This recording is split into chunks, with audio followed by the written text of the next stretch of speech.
asalaamualeykum wa rahmatullahi wa barakaatuhu mbokk yi ñu jëwaat ak yéen ci waxtaan wu gàtt rek jëm ci réew mi ñu bokk ak diine ji ñu bokk ak valeur yi ñu bokk. mu mel na coow liñ leen doon wax léegi am na lu ca soppiku bees. Quotidien mooy journal bi nga xam ni moo bindoon wax ju rëy jooju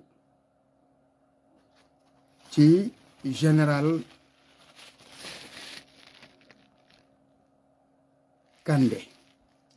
Kandé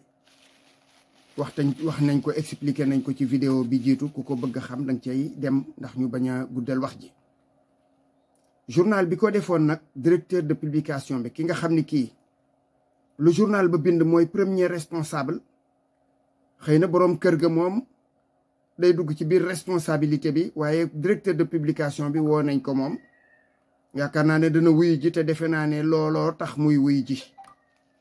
kon nag nii rek la.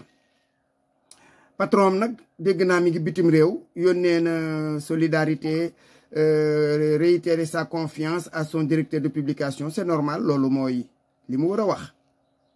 waaye nee na bu dikkee moom sans doute on n'aura pas besoin de choper seul monsieur Guèye Mohamed Guèye la tudd nee na du moom dong la ñuy naan coppet yóbbu kon bismillah yow bul xam luy xew xamal li nga def rek waaye bul xam luy xew ca ginnaaw. bu ko defee dañuy ñëw ci ba tey wax jooju nga xam ni moom la yëkkati woon indil leen ci ay leeral tuuti te danañ ci dikkaat beneen gëstu bu ñu ci def ba am leneen lu ñu ca xam loola beneen waxtaan lay doon ndax lu ko mooy day gudd. ñun citoyen normal am na loo xam ne mënuñu ko mooy lan xam dëgg lan moo xew ci biir affaire yi nguur gouvernement ak ya cay xew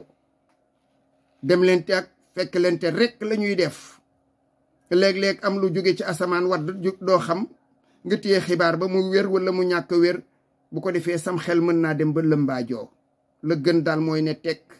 di xaar te xam ni pënd bi dana mës a wuri te la war a leer dana leer ala kulli xaalin. gouvernement bu bees bii moom bi mu dikkee soxla na ay information yoo xam ni yi kàngam yi ngànk réew mi armée gendarmerie police ak administration ñoom ñoo xam information yooyu fan la nekk ak nu mu demee. premier ministre wala président de la république wala benn ministre boo xam ne bii ci wàllam la bokk ñoom ñooñu ñëpp ku ci wax ci turu président nga koy def. su fekkee ne woo nga benn fonctionnaire di ko laaj information wala nga jox ko ndigal moom fonctionnaire bi li mu war a jàpp ba muy gis lu ko weddi mooy président de la république moo la jox ndigal yow premier ministre wala moo ko jox ministre bi. soo fekkee ne la mu la sant bañ nga ko mooy président nga ko bañal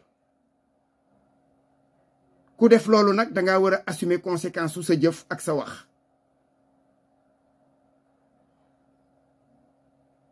président de la république ak premier ministre am ñoom mbir mi seen mbirum boppa te lépp lañu fekke yu bare xam ko nag laata sax ñuy dikk ci nguur gi kon xam nañu kan lañu am ci moom confiance ak kuñ dul am ci moom confiance. te nit nag doo bàyyi ci sa wet koo xam ni kii wóolu woo ko doo bàyyi sa wet koo wóoluwul. kon ñoom dañoo toll ci defaraat seen toogaay jekkal seen toogaay ba mu xam ni su ëllëgee danañu xam kan la ñuy liggéeyal kooku ñuy liggéeyal danañu xam yan responsabilité lay yor danañu xamit lan la ñuy xaar ci moom. yi fi xew bari na te yoo xam ni man mii xaw ma ko yéen ñii di ay sénégalais lambda xamu leen ko kon nañ ci tey bu kenn jaxase seenum xel toog leen dégloo lu ci war a leer dana leer. ñaareelu tomb bi mel na nag moo xaw a ëpp sax doole muy waxi Amy Ndiaye Gniby moomu ñu wax ne dafa dem def proposition de loi pour criminaliser l'homosexualité nee na dem na assemblée moom député la déposé na benn ci bureau assemblée benn loi boo xam ne daf ko proposé daf ko dige daf ko joxe pour ñu woteel ko pour mbirum góor jigéen ñu daan ko daan yu jéggi dayo loolu loi bu mel noonu duggoon na fi daaw wala daawu jéeg opposition bi ñoo ko dugaloon Macky Sall ak ñoñam dàq ko Amy Ndiaye Gniby mii bokkoon ca opposition ba ñëw tey nee na moom mooy def proposition de loi est-ce que jàpp ngeen ne loolu xel nangu na ko c'est pas à elle de le faire wolof yi dañoo lépp ne bañi daaw ya suñu nangoo ren seeni pexe jubul moom elle avait voté contre wala abstention li wér te wóor mooy loi boobu bañ ko dugalee ci assemblée nationale woteew ko woon dafa bañoon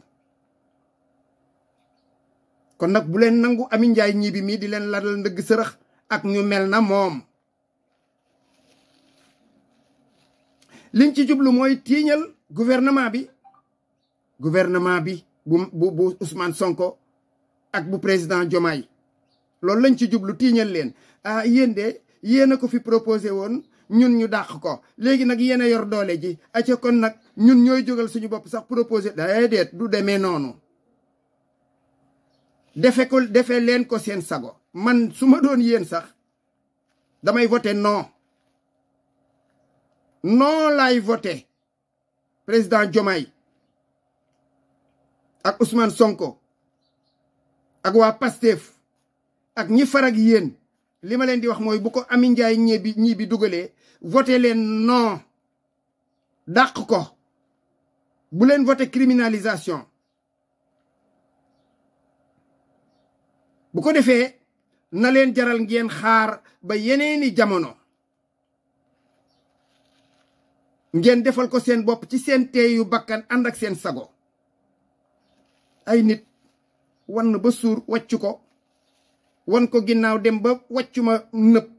ngeen dellu siwaat ne wàccu mi de dañ koy lekk daa neex daa këfin ma ne waxu leen nit ñi li am kon mbir mi noonu képp la demee yéen a woon noo démb continuer leen ci seen noo jooja te may nit ñi jàmm bàyyee nit ñi seen sago lu ñu nar a wote danañu xam ci nuñ koy wotee su ma doon yéen noo laay wote te assemblée nationale am na étude bu ñuy def pour recevabilité de la proposition am na ci texte bu gàtt bu ma leen ciy jox. Le dépôt d'une proposition de loi est un acte juridique qui suit plusieurs étapes et connaît quelques restrictions posées par la Constitution. Il commence par l'enregistrement du document déposé par un parlementaire à la présidence de son assemblée. Une délégation du bureau de cette assemblée vérifie ensuite la recevabilité de la proposition, c'est-à-dire qu'elle vérifie que l'adoption du dispositif proposé n'aurait pas pour conséquence soit une diminution des ressources publiques, soit la création ou l'aggravation d'une charge publique si la proposition ne respecte manifestement pas cette prescription proposée par l'article 40 de la Constitution, alors la délégation du bureau en refuse le dépôt. La discussion publique d'une proposition de loi en première lecture se conclut soit par l'adoption d'un texte et de son titre qui peuvent être très différents du document initialement proposé, soit par le rejet de cette proposition qui ne pourra alors être redéposée devant l'Assemblée avant une année révolue. lii lu leer nañ la moom ñu ne boo jëlee document ñëw déposer benn proposition de loi yow bu dee premier ministre la kii ak président xëy na projet de loi lañ koy tudde fii proposition de loi yow député nga ñëw déposé ko nee na dañ koy enregistré boo xam ne bi enregistrement boobu nee na am nay préalable yaakaar naa ne ñoom assemblée nationale xam nañ ko nee na ñu indi ko teg ko ci assemblée nationale buñ ko tegee nee na am na ñoo xam ne ñii ñooy toog étudier ko benn délégation du bureau ñoom ñooy toog xool ndax lii lu mën a wéy la wala lu mënta wéy la mi ngi aju ci nag ndax amul lenn lu muy jalgati ci àqu askan wi ci àqu réew mi ci àqu constitution bi buñ ko xoolee ba xam ne mën nañ ko nee nañu soog a nangu recevabilité am bu fekkee ne xool nañ ne loola dafa am lu muy jalgati ci loo xam ne lii day yàq ci askan wi dara wala muy yàq ci réew mi wala ci constitution bi nee na article 40 ba mooy tax ñu dàq ko nee na te wat danañu toogaat at te duñ ko proposé waat kon mënoon naa ci indi lu gën a leer lu gën a sori lii ndax def naa ci gëstu waaye li wérte wóor mooy man su ma doon waa assemblée nationale damay étudier recevabilité bi xool ndax lii ñu xam ne moom la ñuy proposé ñoom ñi ko dàqoon matagul at est-ce que ñoom mën nañ ko mën a proposé waat ñoom ñi ko contrôle ñoom ñi ko doon këpp kees foofu la wax ji nekk yéen nag li ma leen di wax waa nguur gi bu kenn damm seen loxo bu leen ko namm bu leen nangu ko damm seen loxo at yii yëpp Macky Sall damm loxo la fi nekke woon foqati ak jaay doole kon seen loxo ya dammoon fi mu ne da ngeen toll ci di ko faj xaar leen ba mu wér bu leen nangu kenn di damm seen loxo